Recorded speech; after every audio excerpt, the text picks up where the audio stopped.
ओम श्री गुरुदेभ्यो नमः। हरि ओम। सतगुरु एक तुम ही आधार, हमारे गुरु एक तुम ही आधार। हम सबके जीवन का आधार गुरु होते हैं। बचपन से हम लोगों ने एक दोहा सुना है कि गुरु गोविंद दो खड़े काके लागे पाँव, बलिहारी गुरु आपकी जो गोविंद यो बताए। गुरु की बलिहारी है जिन्होंने गोविंद को बताया है। इस दोहे का आध्यात्मिक अर्थ समझने से पूर्व हम जरा सांसारिक अर्थों में गुरु के महत्व को समझ लें। मैंने देखा है, देखो, एक जो दो पहिए बनाने वाला कारीगर है, या आप सरल भाषा में कहें तो एक पंचर बनाने वाला लड़का भी है, वो भी पहले गुरु करता है, उसका उस्ताद होता है। उसको भी एक उस्ताद की आवश्यकता होती है। एक प्लम्बर है, उसका भी एक पिछाड़िया होता है। एक लोहार भी है तो उसका भी एक पिछाड़िया होता है। प्रत्येक कार्य को, प्रत्येक गुण को सीखने के लिए, गुण को सीखने के लिए गुरु की आवश्यकता होती है। तैराकी भी सीखना है ना, तो गुरु करना पड़ता है। हम लोग बोलते ही उनको गुरु हैं जो तैराकी सिखाते हैं।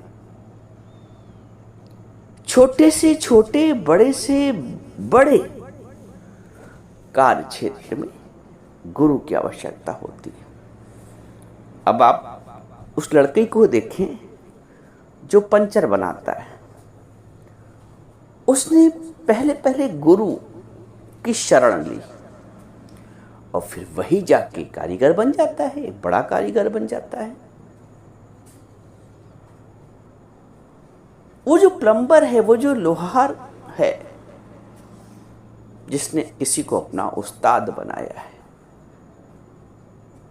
उस्ताद के अंतर शरणागत होके वो स्वयं एक दिन अच्छा कारीगर बन जाता है।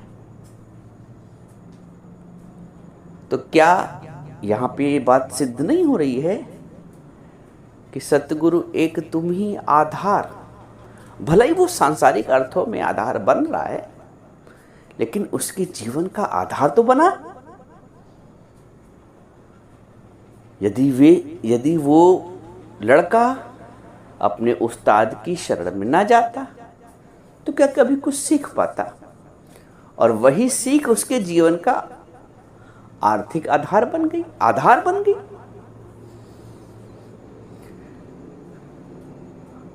हर क्षेत्र में हमें पहले सीखना पड़ता है और सीख के जीवन का आधार बनाना पड़ता है। एक दूसरा पहलू भी है।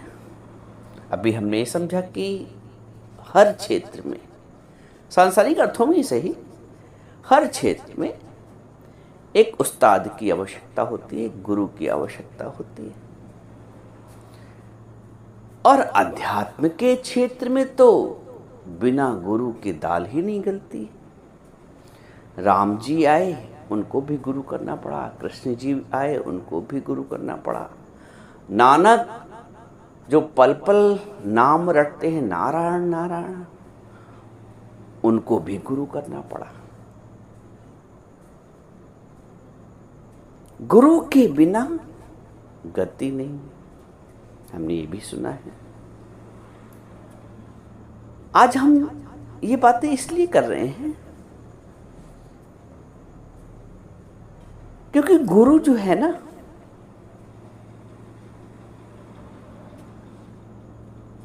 हमारी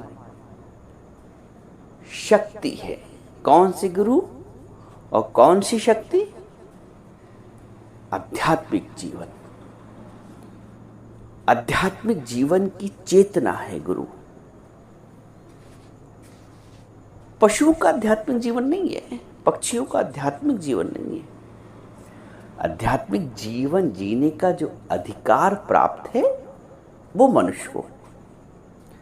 कुछ लोग बहुत तर्क वितर्क करते हैं, मैं भी उसको यहाँ पे नहीं लाना चाहता हूँ, नास्तिक और आस्तिक वाला।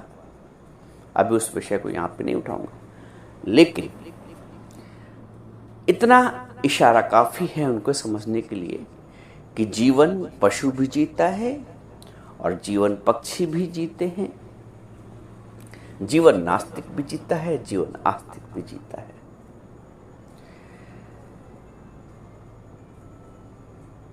पशु जीवन जीता है, पक्षी जीवन जीता है। मनुष्य को यह अधिकार प्राप्त है कि वो आध्यात्मिक जीवन जिए। जो मनुष्य आध्यात्मिक जीवन नहीं जीता है वो फिर मेरी दृष्टि से, मेरे अनुभव से, वो पूर्ण मनुष्य नहीं होता है। क्योंकि जैसा नानक जी कहते हैं, खाई भोजन जनी औलाद, ये तो पशु भी जाना नहार। तो जीवन उसी का जीवन है जो सर्व के लिए जीता है। सर्व के लिए कौन जिएगा? जो उसने अध्यात्म को रग रग में बसाया होगा, जिसने वास्तविक धर्म को, वास्तविक धर्म क्या है? प्रेम, करुणा, सेवा, क्षमा, मुदिता, जिसने इस धर्म को अपनाया है। और ये धर्म बिना अध्यात्म के जन्म ही नहीं लेता। अध्यात्म इसका आधार है, प्रेम के धर्म का, सेवा के धर्म का, करुणा के धर्म का, क्षमा के धर्म का, मुदिता के धर्म का। इसको ऐसे भी समझे, कंप्यूटर का हार्डवेयर उसका शरीर है और सॉफ्टवेयर उसका अध्यात्म है। कोई मशीन है, कोई गाड़ी है, उसकी जो बॉडी है उस गाड़ी की, वो उसका शरीर है।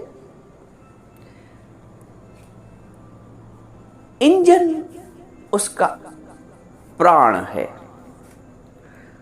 और ईंधन उसकी आत्मा है। गाड़ी, कोई भी गाड़ी, इतनी गाड़ी है, गाड़ी शरीर है,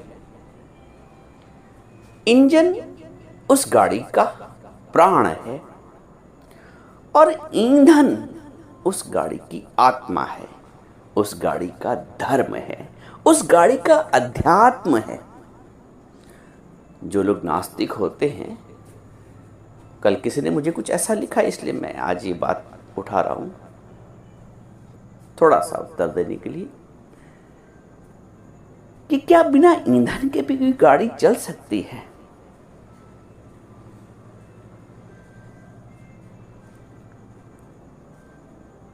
मनुष्य का धर्म है उसका ईंधन।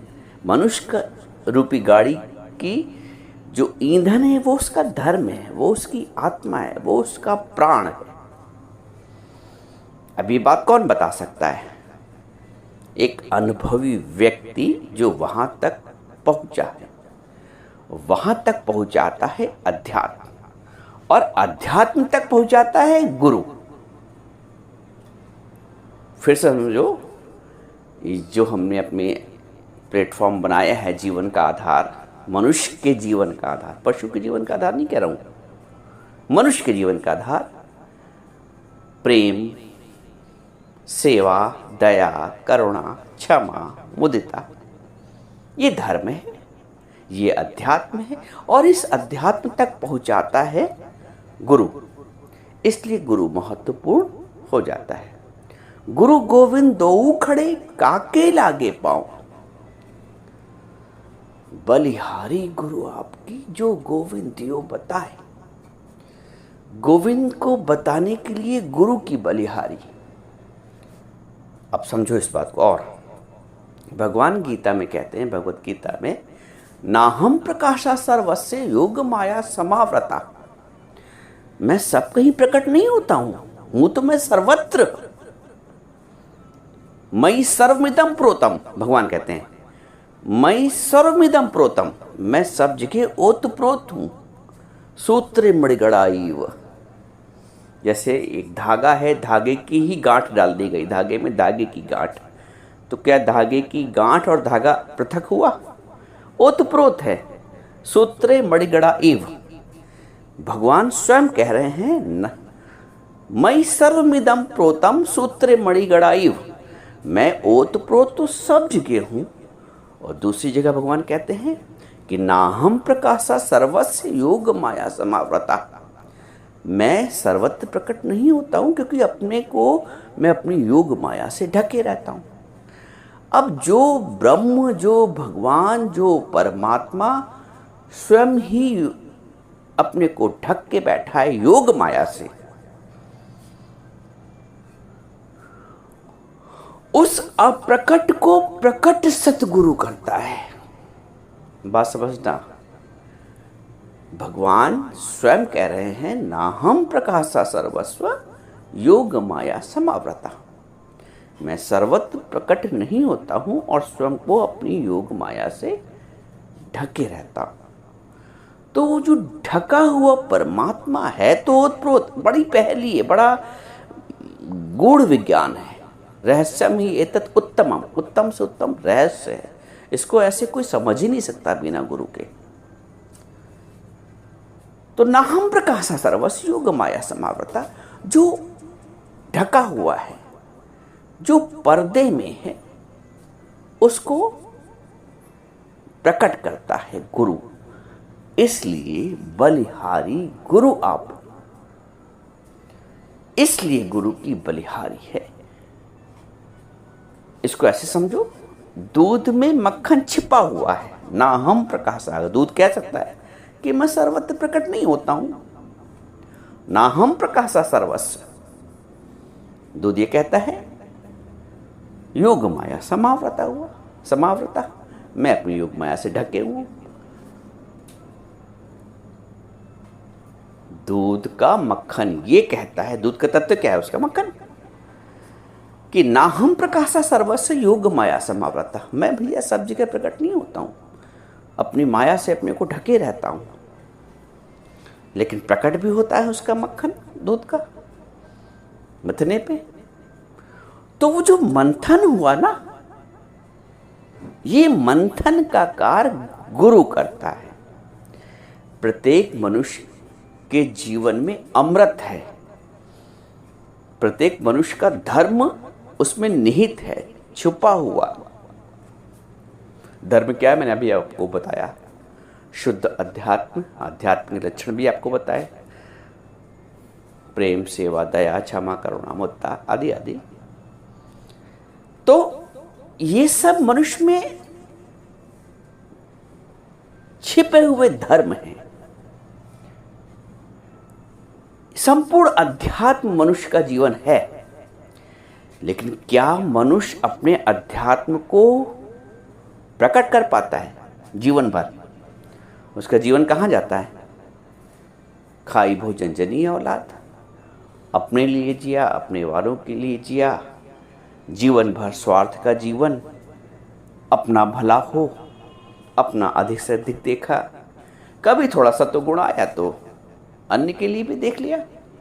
लेकिन कुल मिलाकर समान रूप से एक मनुष्य कैसा जीवन जीता है आप सब जानते हैं। उस जीवन को विशेष गुरु बनाता है, उस जीवन को विशेष अर्थ गुरु देता है, या आप ये भी कह लें अध्यात्म देता है। बिना अध्यात्म को कोई विशेष उन गुणों से संपन्न नहीं हो सकता है जिसकी बात वेद करता है, जिसकी बात शास्त्र करता है, जिसकी बात, अब पढ़ाई की बात, साइंस की बात कौन कह रहा है? साइंस की किताब। फिजिक्स, केमिस्ट्री, मैथ की बात कौन कर रहा है? इसकी पुस्तक। तो अध्यात्म की बात कौन करेगा? इसकी पुस्तक अर्थात वेद। अब आप कहें मैं वेद ही नहीं मानता हूं, क्या आप क्या समझते हैं? वेद को ना मान के, शास्त्र को ना मान के, भगवान को ना मान के, गुरु को ना मान के, क्या आप जीवन की परिपूर्णता को जान सकते हैं? जीवन की औचित्यता को जान सकते हैं? बिना फिजिक्स की किताब पढ़े आप साइंटिस्ट बन सकते हैं। आपको, मैं फिजिक्स किताब को नहीं मानता हूँ, मैं नहीं मानता फिजिक्स किताब, बन जाए आप साइंटिस्ट। मैं नहीं मानता है बायोलॉजी की किताब, बन जाए आप डॉक्टर। वैसे ही जो नास्तिक अपने आप को कहते हो, कहते नहीं मैं मानता हूं वेद वेदों को, बन जाए आप इंसान, पूर्ण पुरुष, बन जाए आप निर्विकारी, हो जाए आप सुख दुख के परे। अरे नहीं हो पाएंगे। जरा सा दुख आपको दुखी कर देता है, जरा सा अपमान आपको अपमानित कर देता है, जरा सा लोभ आपको न जाने कितने बंधन में डाल देता है, न जाने कितने कर्म आपसे करवा लेता है, न जाने कितना भुगतान आपसे भुगता लेता है, जरा सा लोभ। तो क्या अध्यात्म के बिना भी कोई व्यक्ति विकारों से परे जा सकता है? असंभव। आप कहते मैं भगवान को मानता नहीं, मैं नास्तिक हूं, मैं न्यूट्रल हूं। ये तो एक शब्द और लोगों ने सीख लिया है, मैं न्यूट्रल हूं। न्यूट्रल कैसे हो जाएंगे? कोई बेटा, संतान ये कहे कि मैं माता पिता को नहीं मानता हूं, आपका पुत्र कहे कि मैं आपको नहीं मानता हूं, मैं हूं तो हूं, तो नास्तिक वही बात तो करता है, मैं हूं तो हूं, मैं नहीं मानता हूं भगवान को। कितना विचित्र आपको भी लगेगा यदि आपकी संतान आपसे ये कहे कि बेटा तू मुझे ही नहीं मानेगा, मुझसे ही उत्पन्न है, मुझको ही नहीं, मेरे अस्तित्व को स्वीकार नहीं करता। मैं उन समस्त नास्तिकों से पूछता हूं, क्या आप कभी ऐसा करोगे, या अपने पुत्र को, अपनी संतान को ऐसा करने दोगे? या आपको प्रिय होगा यदि वो बेटा आपका कहे कि मैं नहीं मानता हूं आपको, मैं क्या जानूं आपको, मैं हूं, मुझे अपने अस्तित्व प्यारा है, मैं अपने अस्तित्व को देखूंगा। एक नास्तिक का तर्क भी इसी तरह कुछ रहता है।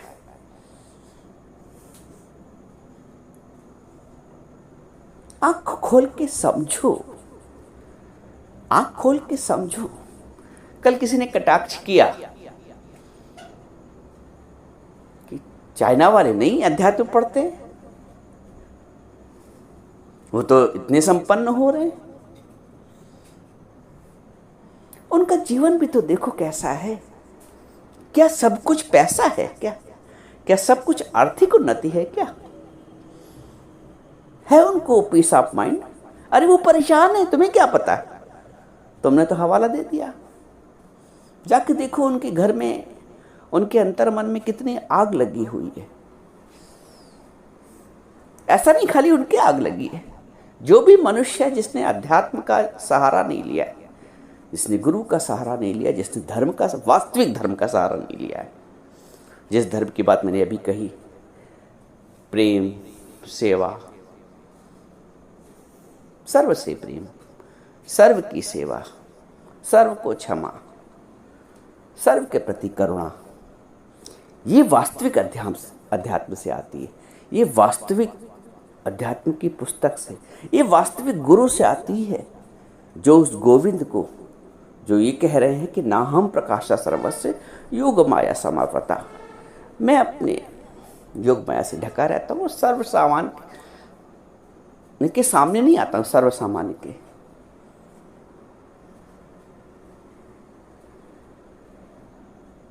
दूध को मक्खन में परिवर्तन करने के लिए उसका मंथन आवश्यक है।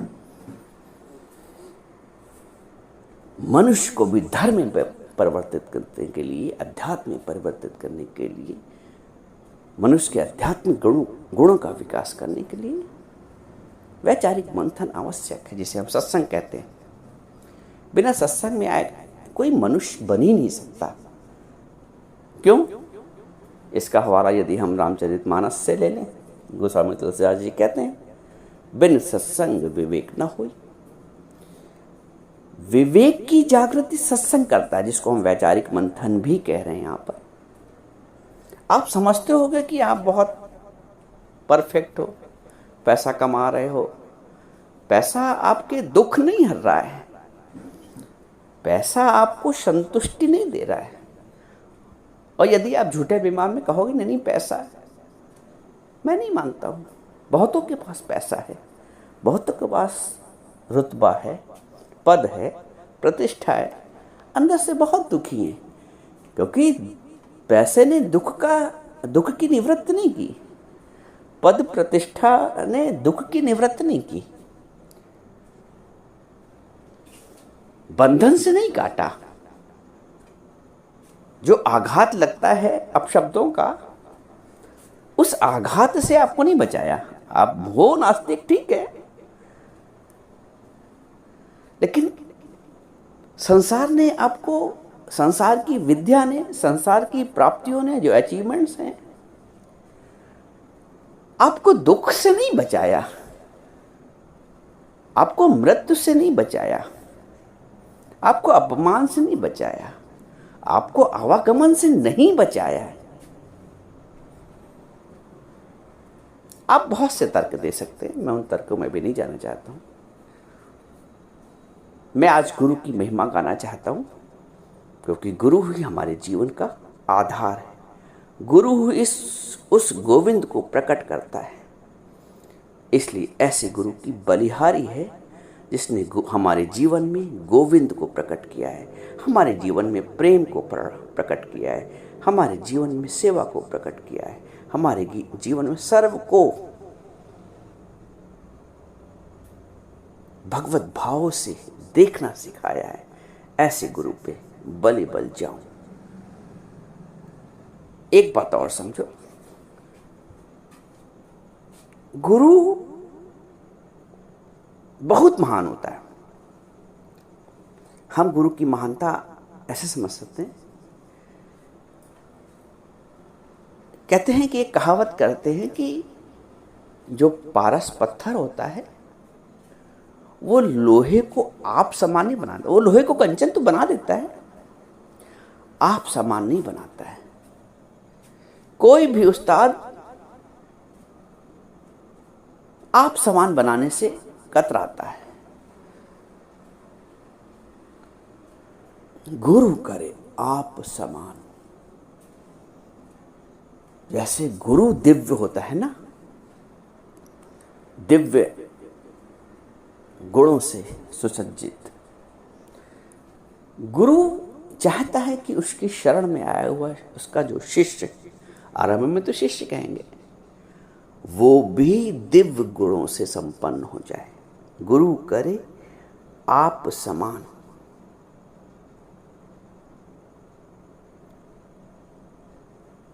गुरु हमारे अंदर की कलुषता को मिटाता है। कलुषता, यदि कोई व्यक्ति अहंकारी है, देहाभिमान है, धनाभिमान है, श्रेष्ठाभिमान है, ये विकार है, अभिमान ही विकार है। गुरु हमें निरभिमानी करता है, निरभिमानी।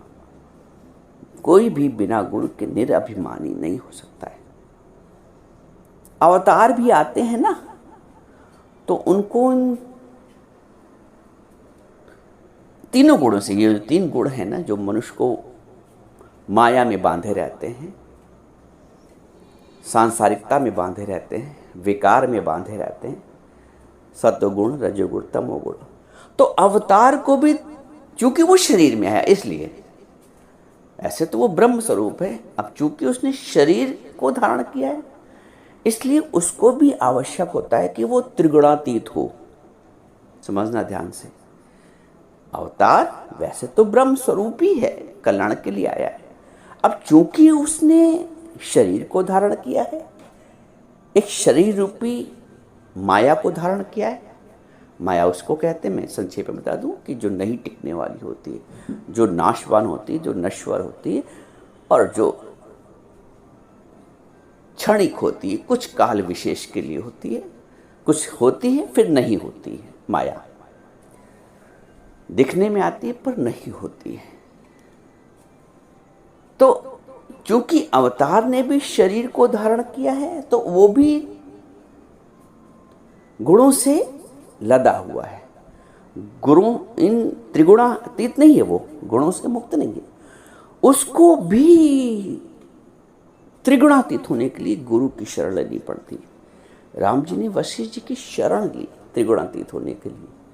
कृष्ण जी ने भी आदर्श प्रस्तुत करने के लिए, हम सबको सिखाने के लिए गुरु की शरण ली। संदीपनी गुरु की शिक्षा के लिए, आदर्श प्रस्तुत करने के लिए, हमारे सामने एक आदर्श प्रस्तुत करने के लिए। तो जो अवतारी पुरुष होते हैं उनको भी गुरु करना पड़ता है। सिकंदर भी जब भारत आया था ना, उसकी माँ ने भी कहा था, भारत जा रहे हो, तो उसने पूछा था आते समय, मैं क्या लाऊं आप हिंदुस्तान से आपके लिए। उसकी माँ ने कहा था एक गुरु ले आना, एक आध्यात्मिक पुरुष। तो बिना गुरु की गति नहीं है। अवतार को भी गुरु करना पड़ता है। हम क्या बिना गुरु के जीवन जी सकते हैं? असंभव है। आप जी तो लेते हो भाई, जीवन तो जी ही रहे हैं। जीवन पशु भी जी रहा, पक्षी भी जी रहे हैं, कीट मकोड़े भी, जीवन तो जी, और जीवन मनुष्य भी जी लेता है। ऐसा नहीं कि गुरु नहीं होगा तो आप संसारिक कोई काम नहीं कर पाओगे, सब करते हो, सब कर लोगे। संसार को जीत लोगे बिना गुरु के, जीता ही सिकंदर ने। संसार को भी जीत लोगे, अपने आप को नहीं जीत पाओगे, अपने मन को नहीं जीत पाओगे, अपने विकारों पे जीत नहीं प्राप्त कर पाओगे, अपने अभिमान को नहीं जीत पाओगे, अपने सुख और दुख को नहीं जीत पाओगे। इस पे जीत प्राप्त करनी है ना, प्राप्त करनी है तो एक गुरु की आवश्यकता होती है। एक गुरु की आवश्यकता होती है। एक बात और बताऊं आपको गुरु के महत्व को लेके, कि गुरु चूंकि सर्वव्यापी होता है, गुरु सर्वज्ञ होता है, गुरु त्रिकालदर्शी होता है, त्रिकाल जयी होता है। इसलिए जब गुरु सशरीर होता है, साकार रूप में उपस्थित होता है हमारे सामने, तो बहुत प्रभावशाली होता ही है। क्योंकि जिसने हमारी पीड़ा को हर दिया, हमारे दुख दर्द को हर दिया, हमारी मानसिक वेदना को हर दिया, जिसने हमारे सामने धर्म को प्रकट कर दिया, गोविंद को प्रकट कर दिया, वो उस गोविंद को जो पर्दे में है, जो कहते हैं कि नाहम प्रकाशा सर्वस्य, उस मक्खन को प्रकट कर दिया जो दूध में छिपा था। तो जो सर्वत्र रमा हुआ राम है, गुरु उसको प्रकट कर देता है। तो गुरु जब शरीर में है, मैं ये बता रहा था, तो वो प्रभावशाली है ही है। लेकिन जब गुरु शरीर में नहीं भी होता है, देखो शरीर सबके जाते हैं, राम गए रावण गए जिनके बहु परिवार। शरीर चूंकि माया है, नश्वर है, इसलिए शरीर धारण किया। मैंने अभी बताया ना कि शरीर है तो आप गुणों के साथ ही होंगे, त्रिगुणातीत नहीं हो सकते। त्रिगुणातीत होने के लिए आपको गुरु की शरण में आना पड़ता है। तो गुरु जब शरीर में नहीं भी रहता है, शरीर त्याग करने के पश्चात, ज्योति ज्योत समाने के पश्चात भी गुरु और प्रभावशाली हो जाता है। शरीर में जब तक गुरु हैं, शरीर रूपी घर में जब तक वो रह रहे हैं, तो वो प्रभावशाली हैं।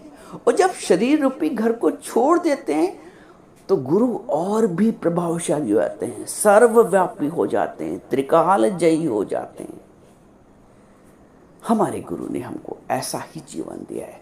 शरीर में थे तो उन्होंने हमको हमारा उद्धार किया, और शरीर छोड़ने के बाद भी निराकार स्वरूप में भी गुरु हम सब पे दृष्टि रखता है। कहना मैं ये चाहता हूँ, गुरु अगर साकार रूप में है, शरीर रूप में है, तो गुरु उद्धार करता ही करता है। और गुरु जब शरीर में नहीं भी रहता है ना, गुरु और बड़ा उद्धार करता बन जाता है। हमारे दादा भगवान कहते थे कि मैं तुझे कब्र से निकाल के भी मुक्त करूंगा। ये गुरु का आश्वासन होता है। आप समझिए, यहाँ बुद्धि मत चलाइए, यहाँ तर्क मत करिए, यहाँ आस्तिकता और नास्तिकता मत लाइए, तथ्यों को समझिए। करंट दिखता नहीं है, विद्युत जो करंट है दिखता नहीं है, कोई ऊर्जा दिख नहीं रही है, लेकिन ऊर्जा के बिना न सृष्टि है, न संसार है, न प्रकृति है। वैसे ही आध्यात्मिक ऊर्जा के बिना मनुष्य नहीं है पूर्ण। तो दिखता नहीं है, चेतना दिखती नहीं है, ऊर्जा दिखती नहीं है, परंतु वही जीवन का आधार है। तो आराम हमने कहाँ से किया था? सतगुरु एक तुम ही आधार। ना दिखने वाले गुरु और प्रभावशाली हो जाते हैं, अशरीरी गुरु और भी प्रभावशाली हो जाता है। अप्रकट गुरु जब प्रकट होते हैं शरीर में तो प्रभावशाली जीवन का उद्धार करते हैं।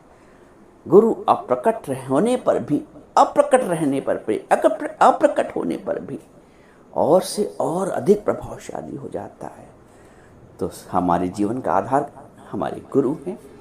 सतगुरु एक तुम ही आधार, हमारे गुरु एक तुम ही आधार।